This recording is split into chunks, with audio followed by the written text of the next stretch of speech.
courage!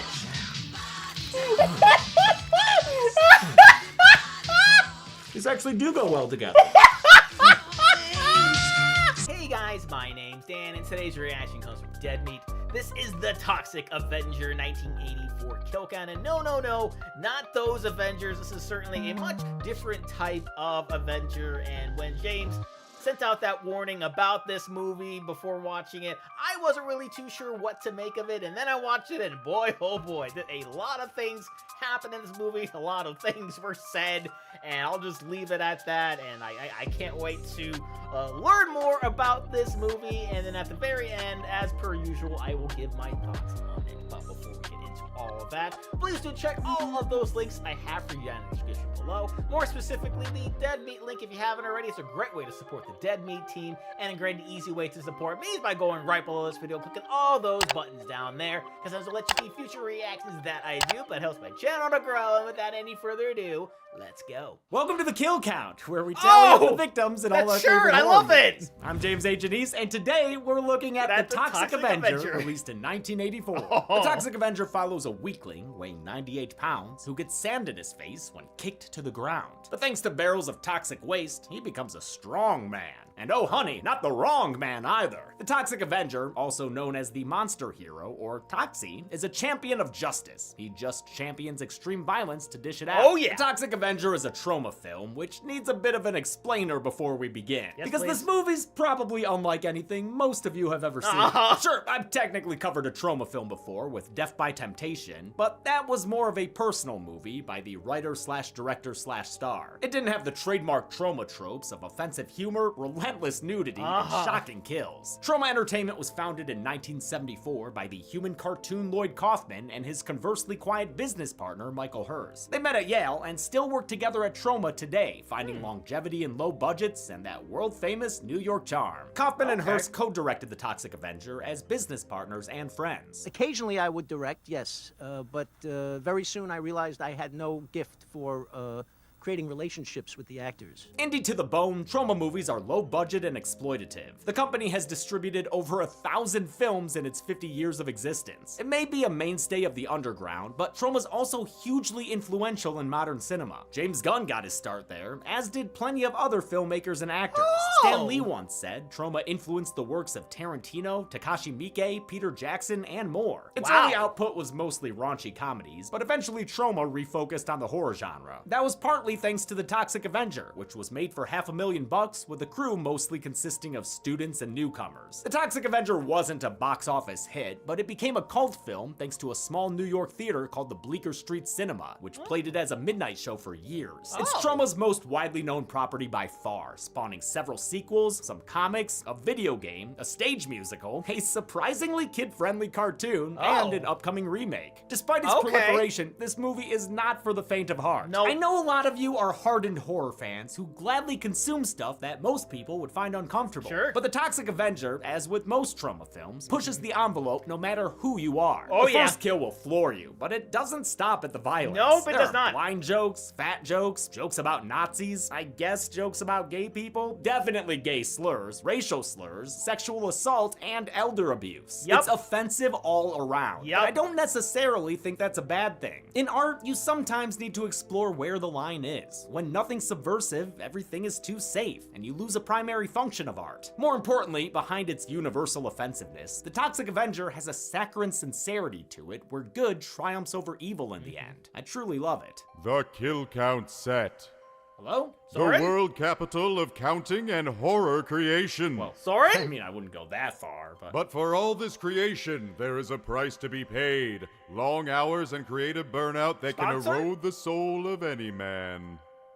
You know, I appreciate it, but I'm actually fine, because I use today's sponsor, Vance Global, to help me unwind. Sure does. Vance Global? Yeah, they make Delta 8 products that are completely legal and shipped to your door in discreet packaging. Oh, I've heard of those. They come in products like gummies, carts, and more, right? But can't those be unsafe? Well, not inherently, but some companies don't put the necessary care into production, which can cause contaminants or improper doses with their products. So it's important to make sure you know how safe the products you use are, and Vance agrees. They even have a whole page detailing what to look for to make sure your experience is safe, and they provide independent lab reports that have been performed approved on each of their product lines. Very nice. For example, this Delta 8 gummy has an easily accessible lab report checking for contaminants, including chemicals, heavy metals, and bacteria. Oh, so I can Mortal relax Kombat, comfortably knowing baby! I'm safe. Sweet. Mind if I try a little? I guess. Yeah. How'd that even work? There he is! Soren!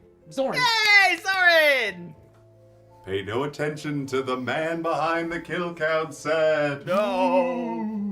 Try Vance Global for yourself by going to the link in our description I love it. and get 20% off your order with code DEADMEAT, or use code DEADMEAT30 for 30% off initial or renewal subscriptions. In Tromaville, New Jersey, there's a whole lot of crime polluting the streets. Let's see how many kills it takes to clean them up.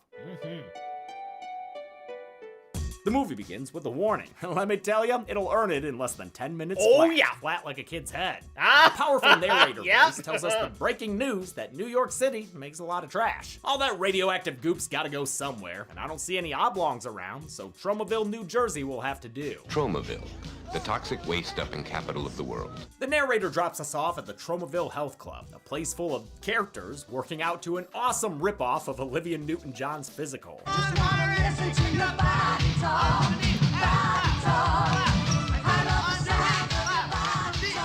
This gym is full of boobs, butts, boobs, thighs, butts, and gay title cards. And with more everything boobs. going on here, you know there be juices abound. Mopping up those floor hazards is our unlikely hero, Melvin Ferd. He's a nerd, and the bullies there hate him. Would you take a look at that fucking guy? I hate that mop boy. Melvin's idiocy gets him in trouble with Anger Issues Guy and Proto Corey Feldman. They really Yep. hate him, man. Head bully Bozo blows O's a fucking gasket. Holy shit, that was amazing. He sounded like he wanted to go take back the White House. How's a guy that crazy get a girlfriend like this chick Julie? Oh, I guess they have a lot in common. Yeah, Meanwhile, lots of Slug and Wanda screaming. bond over their love of locker booze and how horny clown laughs make them. Oh, you did it now. 6 minutes in and it's tits o'clock. Yup. Running a little late there for Trauma Time. Funny enough, actors Robert Pritchard and Jennifer Baptist met while auditioning for this movie, then started dating and got married for 18 years. Oh. That's nice. Melvin and his mop walk in on their dirty business, and his yucking makes Wanda pull out a switchblade. Get out of here, you pervert! Or I'll kill ya! And she means it too. These four bullies literally murder people as a game. Oh, they yeah. list off a string of slurs as they discuss their point system based on race and age. Now, kids under 12, they're worth double points. Ah, no, that does not bode well for burgeoning bicyclist Skippy. Be careful out there. I got bad news for you, sis. The sickos see Skippy and taunt him for a minute before turning around and slamming on the gas. They knock that kid's freaking stunt double up their windshield and over their car. Hot damn! but the wait for skipper's it. still floating. Wait for it. Kinda. Ouch. So to secure his Yep. points, Bozo double taps the Yep. kid's head with his treads. Holy fucking goddamn Christmas shit! Jesus Yeah. Christ! This kill is absolutely abhorrent, as are these people. This is fun. It's highly disturbing, but also so over the top, I can't help but respect the movie for going there. They want you to know these people are evil and hate yeah. them, and this certainly does the job, Yeah, super regardless extreme. of Slug's Sunday plans. Well, I gotta get up early in the morning. Gotta go to church.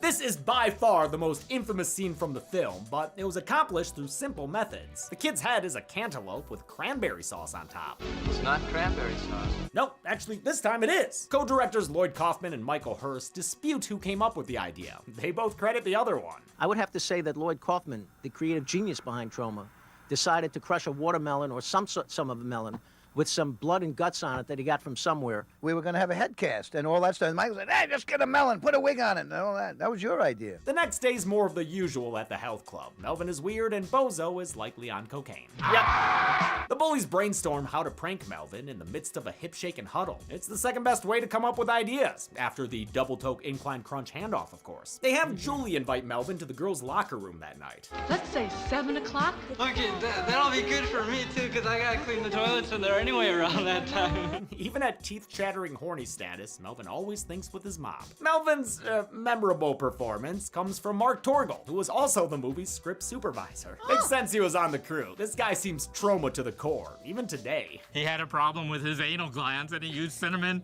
anal cream. Oh, hey, it's Darcy. Of fucking course. Melvin finds Murder Barbie in all her bronzed glory, but she says she'll only make it with him if they do it by the pool. Also, he has to wear this pink tutu. Man, the tutu is one thing, but ain't no one pulling off those green spots. They Nope. get Melvin to basically make out with a sheep. that's their prank? I mean, it's definitely embarrassing, especially with this guy laughing at you, but we just saw these people smash a kid's head like a pumpkin. I feel like Melvin got off easy. I honestly feel worse for the sheep here. The prank gets everyone laughing at Melvin, and they chase him around in torment. Unbeknownst to any of these idiots, there's a truck with toxic waste parked outside. These guys were transporting barrels of it with only a vague understanding of what it was. It's dangerous. It's like that cancerogenic stuff, you know. But they pulled over to do a giant bag of coke, as you do, coincidentally, right in front of the health club. So of course, that's where Melvin ends up after he pulls a Sally Hardesty out the window. Face down, ass up. That's the way he likes to melt? Oh, no, that line doesn't work. It doesn't stop the gym rats from laughing at him or from accusing him of being overly dramatic.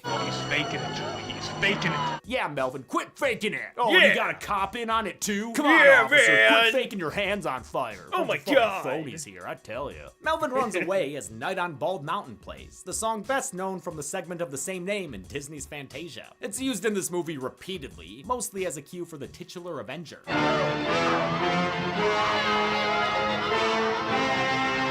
Always fun to hear it ramp up on the soundtrack. Also always fun to watch a great fire stunt. Melvin tries to wash the waste off, but come on, man. You at least gotta use Gojo, or maybe some fast orange. You know what? Yeah, Never maybe. mind. It's probably too late. Melvin's Yeah. skin and hair start rebelling against him, and pretty soon, he's the incredible Air Bladder Man. Night of Bald Mountain kicks back in for the trippy final transformation, which sees him duck down as a radioactive boy and pop back up as a radioactive man. And this man's ready for a night on the town. The first criminals he'll run into are Cigar Face, Knuckles, and Nipples, a trio of colorful characters hoping to corrupt an honest cop. Officer O'Clancy turns down their bribe and gets attacked, because they hate it when people don't take their money. They beat him down and prepare to blow his dick off, but that's when the toxic Bald Mountain intervenes. Toxie snatches some wigs and breaks some hands, then uses Cigar Face's face like a speed bag. Oh, and he does the same with Cigar Face's cigar. But at least he lets the leader live. The others aren't so lucky. Nipples suffers a Three Stooges routine gone wrong. Yeah. Knuckles is elbowed in the face, and then they're both killed when Toxie smashes their noggins together full force. Oh, so Knuckles and good. Knuckles are long dead before Tails can come and save them. Ah! Consider these filthy criminals cleaned up! Yeah. Toxie shows he's not a real monster when he explains himself to Officer O'Clancy. And has a Don't new worry. voice. Don't worry. I won't hurt you.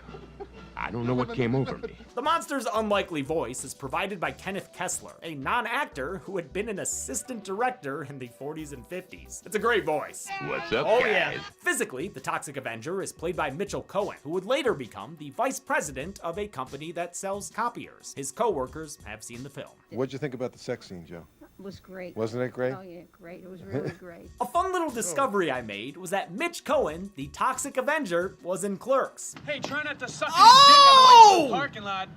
Oh, I didn't know that. Hey, you That's come back cool. here. Yeah, he was that guy. Toxic, get back here. that's Cohen, awesome. like many monster Love that performers, movie. had to endure hours in the makeup chair. Anybody that wants to get into the world of filmmaking, putting on makeup for 4 hours really sucks. It was the worst experience you can possibly imagine. He filmed the whole movie only seeing out of one eye, since the other was beneath prosthetics. It wasn't a pleasant experience being in the makeup, but it was really a lot of fun. Toxie's look was designed by special effects artist Jennifer Aspinall, who worked on friggin' Spookies around the same time. Nice. Fangoria contacted me cool. afterwards, and I did an article, and that began my special effects makeup career. Aspinall would go on to have an insanely successful That's career, awesome. winning Emmys for makeup and working on everything from Westworld to Dungeons & Dragons Honor Among Thieves. Oh, I love Officer that movie. O'Clancy tells the press the whole story and says the monster hero saved his life. What a scoop! That brings Toxie to the attention of the city's corrupt leaders, which includes Mayor Peter Bellgoody, who enjoys sub sandwiches at the fitness club, and the chief of police, who is probably a Nazi. Oh, scratch that, is Yeah. definitely a Nazi. Yeah. Yeah. Wait, is Tromaville in Argentina? The crooked politicians are another patch on this movie's quilt of stereotypes, and they're legitimately hilarious sometimes. Tom, is he dead? That line delivery from Pat Ryan fucking kills me, as does the other guy's face. Unlike most of the cast, Pat Ryan had actually acted before, and would change his character's dialogue with the blessing of the directors. With all their backroom deals and mucking about, these guys aren't fans of a vigilante do-gooder. But no matter how do-goody his heart is, Toxie's still a disgusting monster on the outside. Not even his own mother can handle the sight of him. He fucks off by his lonesome and finds a new place to live, the Tromaville dump. He can live a good, honest life here. Maybe chop wood, like the dad from The Witch, or just build a home that's mostly asbestos. I guess he's probably not worried about the cancer, huh? No. Now we're at Tromaville's world-famous taco stand. A great place to get ball sweat tacos served by not H. John Benjamin and not Jonathan Byers. The place gets held up at gunpoint. I hate this. Hate all of this. It's your average taco stand problem. Once again, the bad guys are inhumanly evil, with this Leroy dude sticking his shotgun into a baby's face. Oh my god, dude. Unlike the vast majority of this cast, Leroy's actor Patrick Kilpatrick would go on to have a successful acting career, even appearing in Minority Report. Cool. One customer tries to make a taco stand, but I mean, look at that wall behind him. You know he's going through Oh, it. yeah. Sure enough, Leroy fires and sends the guy Bam! flying backwards through the crash wall. It's an ultra-violent blast, but it still takes him a minute to die, which is a pretty sick detail to include. Yeah, that was pretty Criminals awesome. continue their reign of terror by taunting a blind woman and shooting her dog. Oh, poor good boy. They threaten to I rape hate her. that. That's when Toxie That's what I hated. finally shows up. Damn, man, you couldn't have come before the dog Seriously, got shot? dude? Guy, I guess. Toxie throws down with the three hoodlums, quickly tearing off the arm of the leader, Frank. If you think this looks awesome, it's because performer Larry Sutton was a real-life amputee. Wasn't a real-life actor, though. He was an IRS agent who wanted to be in a movie so bad, he was down to use his amputation to do so. That's really him handling that knife, too. Toxie beats Frank to the ground with his own arm. That'll show him, but the arm proves less effective against Leroy and this third dude, Rico, who is quite the jumpy little fuck. No wonder his performer Michael Russo would go on to be a highly successful stunt performer and coordinator. Eventually, Toxie milkports Leroy and tells him the same thing Gregory Tudor once said. Your ice cream. Actually, turns out Leroy is milkshake, since Oh. his head is destroyed by the blender. Next up to Brutal. be served is Rico, whom Toxie incapacitates with a frying basket and a bunch of pipes. Then he kills the acrobatic asshole by deep frying him in oil. Finally, Toxie decides to grill up a Frank, or I guess bake him, since he shoves Frank into an oven. It happens off screen though, because no way that guy actually fits Oh, in there. God, no. With the bitter bad guys sweetened, Toxie helps the traumatized blind woman, whose name is Sarah. Lacking a seeing eye dog now, Sarah asks Toxie to take her home. The humor here is very broad, and haha, she can't see, but actress Andre Miranda definitely commits to the bit. I mean, everyone in this movie does. No one can be accused of half-assery. Oh, yeah. This is Miranda's only acting credit. She was a singer and the girlfriend of the film's primary financial investor. She still auditioned for the part though, and I think she's perfect in it. To get to know her 100%. savior, Little Red Riding Sarah feels on him. What big hands you have. That ain't the only big thing he's rocking either, girl. Oh! Hey, Hansy, I was talking about them pecs. Yep. Sorry. It's okay. Word gets out about the monster taco smash, probably because everyone loves that taco place. Those cops can't get enough. A professor says not to worry though, because this toxic monster seems to be driven only to murder wrongdoers and ne'er-do-wells. That definitely includes locker room drug dealers like Dennis here, who sells his wares and funnels the money to City Hall. You know, I love massages and I love sandwiches, but I just don't think they'd be good at the same time. Yeah, the me monster either. arrives at the health club and clears it out, Something about it. except for Dennis, who's really focused on his leg curls today. Toxie shows how He's also versatile very a high at cable weight the system time. can be when he murders Dennis by crushing his head. Holy Bam! God! Wow, and then half of it's just gone? Oh, it's Those so- are some serious games Yes! for the kill count. Yes! Another dirty scoundrel all cleaned up. Oh, Over in boy. the sauna, Wanda's getting some rocks hot. Wait, is that a phone? Oh man, I just assumed that was a phone for a second. Yeah, It's you Wanda's know. Polaroids of the dead kid they ran over, and she jills off to them because she's depraved like Yes, that. yes, Toxie yes. arrives to help her get her rocks off by putting her on the sauna rock. Ah, nice. She's either dead or she ain't gonna be able to sit on the toilet for at least a month.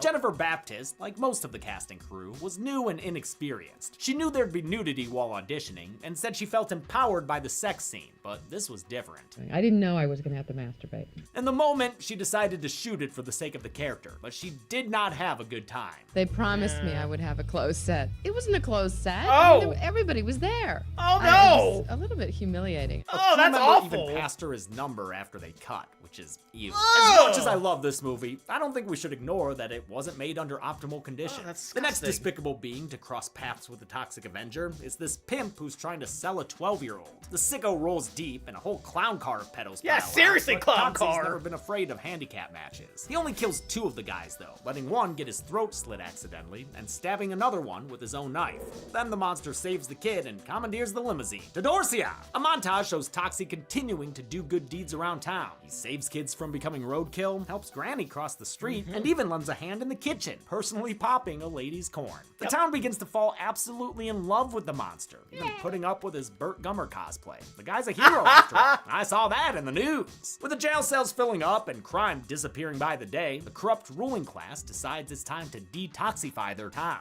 Because if we don't kill him,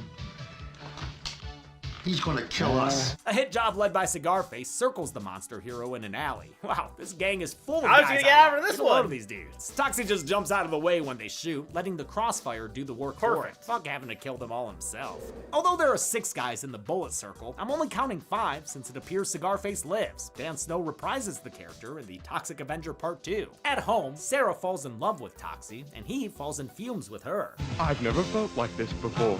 Then we get a monster sex scene. But hey, it's passionate and consensual, and also is not that scene from Basket Case 2, so I'll count this as a win. They begin a life of domesticity, with Toxie on that Gaston diet for real. Their happy marriage montage is set to Is This Love, a rock ballad by Mark Hoffman and Dean Summers performing under the band name Race.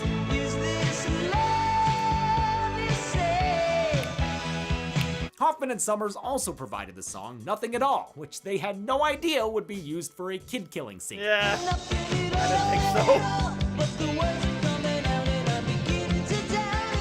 They only found out when they saw the movie, and that must have been something. Both of these songs are great, but Is This Love helps make the Toxic Avenger what it is. Just like the movie, it's cheesy, but also genuine and sweet. It's a unique tone that ends up working really well for me. Despite having some sweet cheeks at home, Toxie isn't retired yet. He still has to stop evil. He attacks Julie in the locker room, inadvertently scaring an 18-year-old Marissa Tomei. Holy crap, look at that. Oh my It's god, that's Tomei, Marissa y'all. He chases Tomei? Julie into the I basement. know that! It looks like it could That's be the sewer awesome! tunnel, and Jason takes Manhattan. Bet Toxie wouldn't mind the toxic waste floods they regularly have every night, cause that's a thing. Toxie catches up to Julie and her awful screams. So loud, scared the rats. God, she sounds like a screaming newborn. He raises a pair of scissors and prepares to kill Julie, but before we see it, it cuts to her boyfriend screaming just as obnoxiously. Bozo and Slug decide to beat an old woman. They get real Clockwork Orange with it. Oh, what a feeling today. They steal her car and try to run down the monster with it when they see him, but he parlays their auto attack with a kick-ass stunt. Holy shit, yo. Mitchell Cohen really rode around on top of a car. Okay, awesome. These shots are with a dummy for sure, but there's still someone driving real fast, you know? Slug is killed when he's choked to death and then tossed out of the moving vehicle. There he goes. Toxie climbs into the car and takes this opportunity to tell Bozo that he's actually Melvin. Then he drives the car past many a stunt performer performing stunts and causes a few cars to crash, complete with explosions. But we do see most of the drivers get out of their vehicles before they blow up, so I won't count any kills here, even though this car that flips like a Blues Brothers cop nearly killed the stunt driver in real life. Oh my When it god! landed, the roof collapsed due to a crappy roll bar installation. Oh! Thankfully, he was okay. This car chase, informed by George Miller's The Road Warrior, ends with Bozo's death when Toxie rips off the steering wheel and sends You the want car the wheel? off a cliff. There you go. Hell yes! Oh my god, dude, get out of the way! This is a real car flying down a hill! That guy was just standing there. Oh wait, do we get a— hell yeah! There's the explosion! God, that was perfection, everyone. No notes! Toxie survives the crash like he were Jason Voorhees in an RV. He shakes it off and heads back to town. But, you know, that dude's probably concussed. I mean, how else would you explain his attack on this little old lady, Mrs. Haskell? He confronts her at the dry cleaners, where she tries to run away, but he catches up and gives her the full My Bloody Valentine treatment in the dryer. He leaves her perm-pressed body to be found. Mrs. Haskell is played by the late Norma Pratt, who had already worked with Lloyd Kaufman in Stuck on You. She enjoyed that role since it made no mention of her being a little person. She did not enjoy this role quite as much. The newspaper reports on the monster's monstrous actions, and it's digging at his conscience too. He doesn't know why he'd attack an innocent woman. He tells Sarah it's too dangerous for them to stay together. You don't know who I am. I'm really the monster hero you've heard about. Oh, I just kind of assumed she already knew that. Doesn't bug her either way. She loves Toxie and wants to stay with him. No matter What? They decide to get out of town so he can't hurt anyone anymore. But he needn't worry. His moral compass isn't broken. Turns out Mrs. Haskell was a little old human trafficker. She was head of an international white slavery ring. The mayor tells the chief they have to kill this moral monster anyway, to which the head copper agrees. Yes, mein Führer, mein Mayor. The mayor announces his his intentions to kill the beast, but Officer Cleavage objects, citing how the monster saved his life. Wait, this whole police force is unbuttoned. More V-necks here than the first few kill counts. Officer O'Clancy and a bunch of kids cry over the monster's fate, but accept that they're helpless to fight City Hall. Right?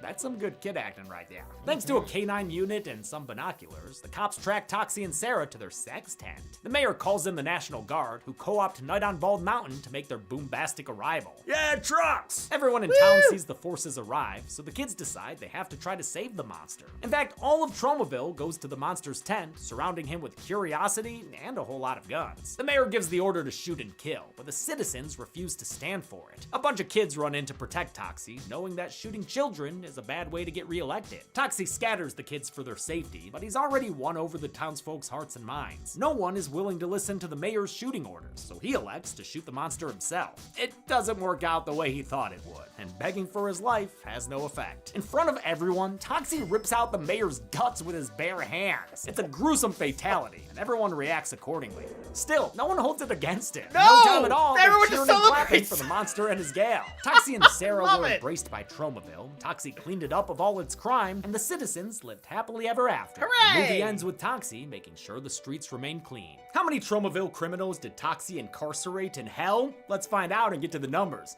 after a little bit of R&R. Oh, all right. Oh my god! Sorry!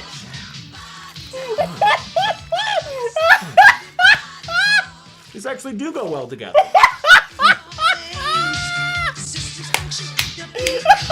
Sorry! Oh my god, dude! I counted 21 kills in the Toxic Avenger, Oh and my as far as I God. can tell, there were 18 was male too victims funny. and only 3 female victims. No green in that pie, but still may be avoided anyway. Anything coming out of Tromaville.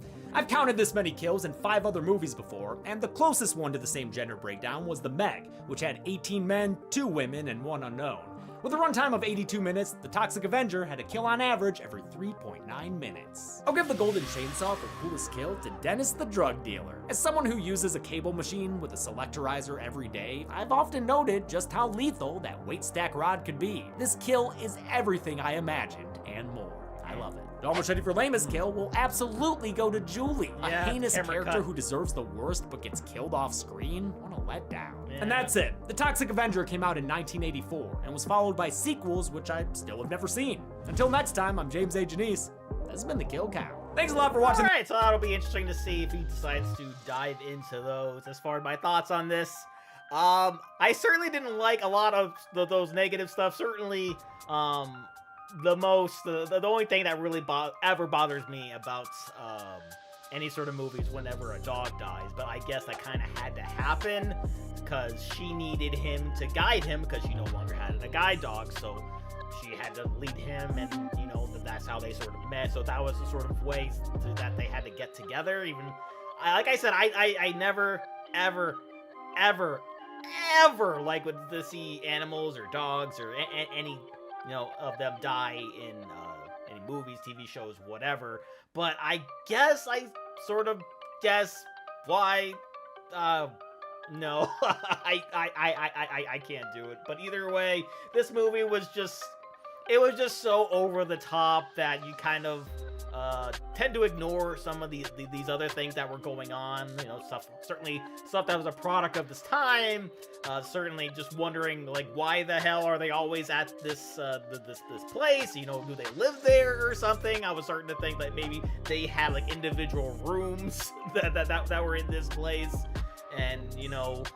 The whole city is just corrupt, I guess, and the Toxic Avenger has to swoop in to save everybody. What would have happened if he wasn't there? Certainly more bullying, more chaos and crime certainly would have happened, but thanks to that little encounter with him and the toxic waste, he became something far different, far better, and of course, who to love him by somebody who can't actually see him, but even when like he feels his face, you can be like, she's like, okay, she's like, yeah, you're still great, you're still handsome, you're still all these other things, because she's a genuine good person who loves people inside and out, which makes her a more likable character. And lastly, what I will say is, the mayor getting killed, I did not see coming, because they kind of made it seem like that he was going to spare him, especially in front of everybody. That, you know, because the way he was sort of like cowering away, you kind of sort of expected for somebody to put him in handcuffs and take him off to jail. And then it completely caught me aback when he just shoved his hand right to his stomach and ripped his guts out. Oh my god, like, that was insane. These kills were insane. This whole movie was really freaking insane, but there was certainly a lot of enjoyment to be found in it. So that will do it for me here, though. Comment down below. Let me know, what did you think about the Toxic Avenger? Please leave a like if you enjoyed. Do check all those links I have for you down in the description below. And lastly, and most importantly, I want to give a huge shout out to all of my $5 and up supporters on Patreon: Cruising, Wolverine 310, Jordan Bird, Kester Cronage, Amber K, Raymond Bright, Chris Curtis, Haley Machinardi, Ann Perry, Larka, Fox Cacophony, Leo Harris, Morgan Page, Aniha Silva, and I'll see you guys next time.